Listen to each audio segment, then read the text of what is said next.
మొన్న వారం రోజుల కింద మా రైతులు అక్కడ పెద్దమ్మగుడి దగ్గర మన కూర్చొని కింద తీసి మీకు రైతు రోడ్డు నాణ్యత లేదా అని చెప్తే అది రాత్రి గడపతో కలిపి తెల్లారినాక మీరు చేతబడి తీసిరా అని డి కానీ ఈ సూపర్వైజర్ కానీ మాతో ఛాలెంజ్ చేసారు.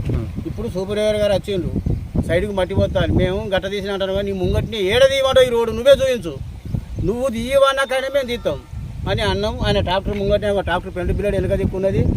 ఆయన సూపర్వైజర్ ఉన్నాడు ఇక్కడనే ఆయన ముంగటే మా రైతులం కలిసి చేతులు పట్టి ఇట్లా తీసినాం దీన్ని ఇక్కడ దాకా తీసుకుంటా ఇక్కడ దాకా తీసుకుంటా అట్టిగా లేదు అది నాణ్యత లేదు దీన్ని కావాల్సిన మంచిగా దీనికి 2008లో మెటల్ రోడ్డు నేను వేసిన 8 లక్షల కంకర రోడ్ వేసిన ఆ కంకర వేయనేది వీళ్ళు మట్టి పోసి దీన్ని బిల్లు తీసుకున్నారు తప్ప ఇంకోటి లేదు.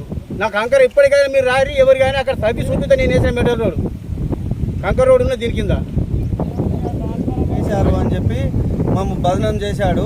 మీరు కమిషన్ల కోసమే మీరు ఈ పని చేస్తారు అని చెప్పి మమ్మల్ని మరో ఆరోపణ చేశాడు.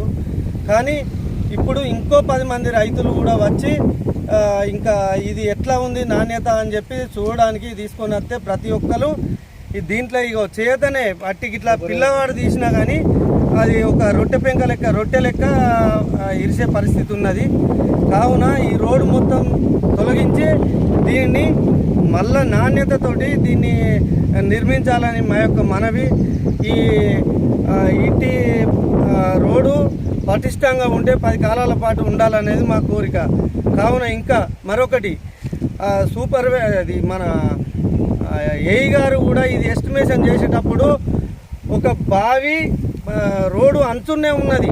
అతని కళ్ళు కనబడలేదా మాకు అర్థం కావడం లేదు.